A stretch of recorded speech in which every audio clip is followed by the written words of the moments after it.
হিমন্ত বিশ্ব শৰ্মা ডাঙৰীয়াই অসমৰ মুখ্যমন্ত্ৰীৰ আসনখনৰ যিটো গৰিমা এটো একেবাৰে নাইকিয়া কৰি পেলাইছে, একেবাৰে লাঘৱ কৰি পেলাইছে। আৰু আমি কবলেও লাজ পাওঁ যে আমাৰ অসমৰ মুখ্যমন্ত্ৰী গৰাকীৰ মুখত এনেকুৱা অশালীন মন্তব্য, এনেকুৱা ধৰণৰ কোনো ধৰণৰ সভ্য এখন সমাজত, সংস্কৃতিবান ৰুচিপূৰ্ণ কোনো সমাজৰ মাজত ৰাজহুৱাভাৱে চৰ্চা নোহোৱা কথাবোৰ খুদ মন্ত্ৰীয়ে কোৱা, মুখ্যমন্ত্ৰীয়ে কোৱা আৰম্ভ কৰিছে।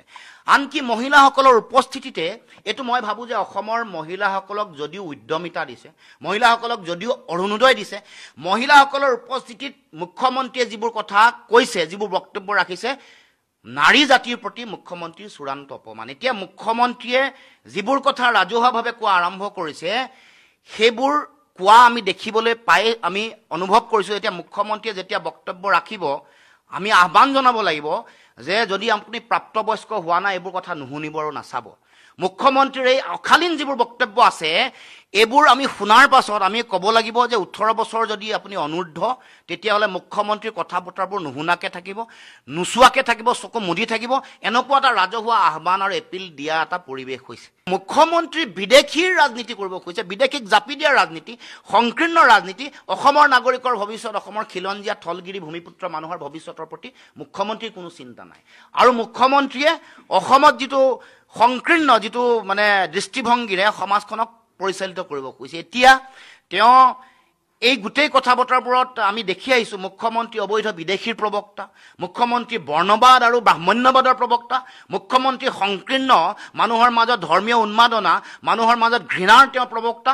আৰু সমাজখনক আমাৰ যিটো সাতাম পুৰুষে ঐক্য সমন্বয় সম্প্ৰীতিৰ যিটো বৰভেটি আছে সেইটো ভাঙি থানবান কৰি বিভাজনৰ যোগেদি মানুহৰ পৰা ভোট ল'বলৈ কাৰণে তেওঁলোকে ধৰ্মীয় উন্মাদনা সৃষ্টি কৰি মানুহৰ পৰা ভোট ল'বলৈ কৰা ৰাজনীতিৰে সমাজখন ভাঙিব খুজিছে। তেওঁ ভাঙিব খুজিছে, আমি একতাৰে আগবাঢ়িব খুজিছোঁ।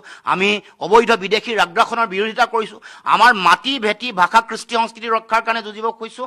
তেওঁ বাহিৰৰ পৰা অহা বিভিন্ন সাংস্কৃতিক তেওঁ আগ্ৰাসনক তেওঁ পৃষ্ঠপোষকতা কৰিছে, বেলেগক মাটি দিব খুজিছে, বেলেগৰ সংস্কৃতিক বৰপীৰা পাৰি দিবৰ কাৰণে বিভিন্ন কাম কাজ কৰিছে।